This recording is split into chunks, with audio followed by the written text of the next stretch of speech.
Being a cartel lord is a rather lucrative business if you manage to stay alive and avoid arrest. After all, Escobar did spend $1,000 on just rubber bands weekly. An equally lucrative business that won't get you jail time is helping track down a cartel lord. Today, we will be looking at cartel lords with the highest bounty rewards. Dario Antonio Usuga. This man has his page on the U.S. State Department website, and it is not because he has done something outstanding. Quite the contrary. Dario Antonio Usuga David, also known as Otoniel, is from Colombia, home to some of the biggest drug cartels in the world. Like many of his colleagues, he came from a humble background, growing up with his modest peasant family. In 2005, Usuga started working for Daniel Rendon Herrera, former leader of the Los Urbinos drug trafficking group. He heads the Clan del Golfo organized armed group, which is present in at least 13 of Colombia's 32 departments. The cartel has several interests, including sexual abuse, recruiting minors, extreme torture, intimidation, and drug supply. Usuga became the cartel boss after his brother died in 2012 during a police raid. Colombian police started searching for Usuga in 2011. They so much wanted to find him that they dedicated 1,200 Colombian anti-drug police to the search. In 2011, a Colombian police helicopter searching for Usuga crashed and killed 18 people on board. In 2017, there was a $5 million bounty reward for anyone with information on how to find Usuga. Shortly after the bounty was announced, Usuga posted a video on Facebook offering to submit himself voluntarily. Nothing came out of that announcement, though. In October 2021, Colombian intelligence officials traced Usuga to Aruba, Antioquia by tracking cartel members bringing him medication to treat his kidney condition. On October 22, 2021, a military team called El Blanco surrounded Usuga's supposed hideout with hundreds of troops, 22 helicopters, and 10 unmanned surveillance drones. They blocked rivers, roads, and any route he could have used to escape, even going as far as stationing Colombian Navy ships offshore to prevent him from escaping through the sea. If Usuga was inside the hideout, it was game over for him. He was inside. After a decade of evading capture and 132 separate arrest warrants issued in his name, Usuga was captured. At the time, he was the most wanted drug lord in Colombia, with an additional $800,000 bounty for his capture offered by the Colombian government. His cartel was severely weakened by then, though he was still reportedly involved in trafficking. Usuga was then extradited to the United States in May 2022.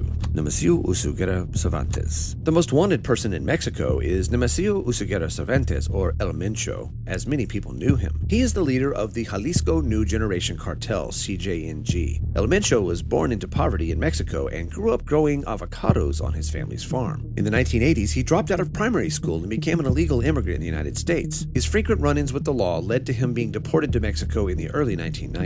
When he got to Mexico, he started working for the Sinaloa Cartel and would eventually climb to the top of the organization. Many of his bosses in the Sinaloa Cartel eventually got arrested or killed, making the organization very weak. He then split and went to form the CJNG. El Mencho became notorious for many things, including his aggressive leadership and gruesome acts of violence against members of rival cartels and Mexican security forces. He soon started attracting the attention of the police, who launched an extensive manhunt to fish him out. They suspected he was hiding in the rural terrains of Jalisco, Michoacan, Nayarit, and probably Colima, heavily guarded by mercenaries with former military training. Aside from being the most wanted person in Mexico, El Mencho is also one of the most wanted people in the United States. The Mexican and U.S. governments are offering 30 million Mexican dollars and 10 million U.S. dollars respectively for information that can lead to his capture. Among his many sins, El Mencho is wanted for drug trafficking, organized crime involvement, and undocumented possession of firearms. Some people claim El Mencho died in a private hospital in Guadalajara. He had previously been treating kidney disease. For maximum comfort, El Mencho built a hospital in the village of El Asioat to treat his condition. One of the reasons why El Mencho was so successful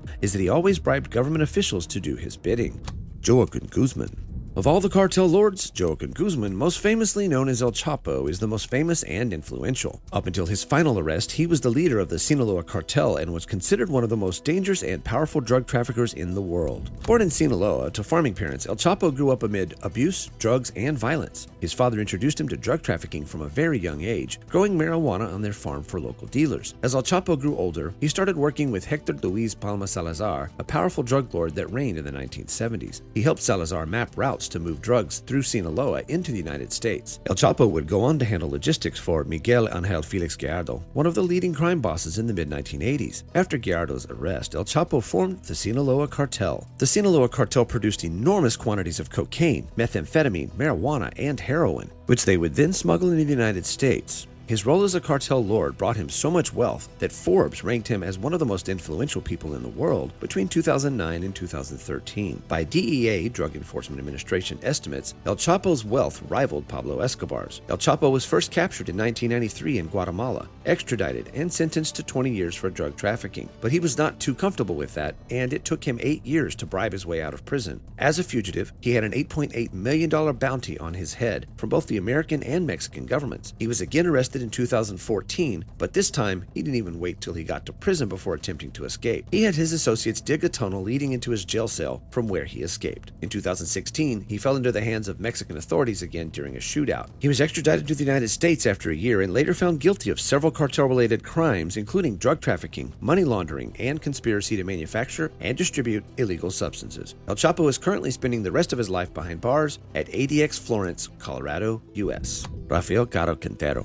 Rafael Caro Quintero is a living example of the saying, old habits die hard. He was captured once and eventually released, only to crawl back on the list of the most wanted criminals in the world. Quintero is one of the most notorious drug lords in the world and the founder of the Guadalajara Cartel. He formed the cartel back in the 1970s with the main aim of providing marijuana to the United States, working with Miguel Angel Felix Gallardo, Ernesto Fonseca Carrillo, and Pedro Avillas Perez. Quintero and his cartel have been strongly suspected of doing what most cartels try to avoid doing, murdering a U.S. law enforcement agent. The murder of DEA agent Enrique Quique Camarena and his pilot Alfredo Zavala Avalar was linked to the Guadalajara Cartel, making Quintero one of the most wanted criminals in the world again. He is also suspected of other deaths, including that of John Clay Walker, an American writer, and dentistry student Alberto Radelet. Quintero fled to Costa Rica after the murders, where he later fell into the clutches of law enforcement and was sent back to Mexico to stand trial for his numerous crimes. His arrest led to the disintegration of the Guadalajara Cartel, with members drifting to the Sinaloa Cartel, the Tijuana Cartel, and the Juarez Cartel. He was sentenced to 40 years in prison, and the families of his victims were relieved that justice had finally caught up with him, only for him to be released after serving only 28 years. Despite being directly or indirectly responsible for a few murders, whoever ordered his release apparently thought that 28 years was enough time for him to pay for his sins. He was released on the basis of his initial trial having been improperly conducted, but the U.S. government did not agree with this thinking, though. It pressured Mexico into issuing another arrest warrant for Quintero, who slipped out of the reach of the authorities this time because, well, once bitten, twice shy. He has remained in hiding since then and has made his way to the FBI's most wanted list. Quintero had a $20 million bounty on his head, the highest bounty reward on anyone. He lost his final appeal to avoid extradition to the U.S., where the laws on cartel lords are much stricter, and was eventually arrested in Mexico in July 2022.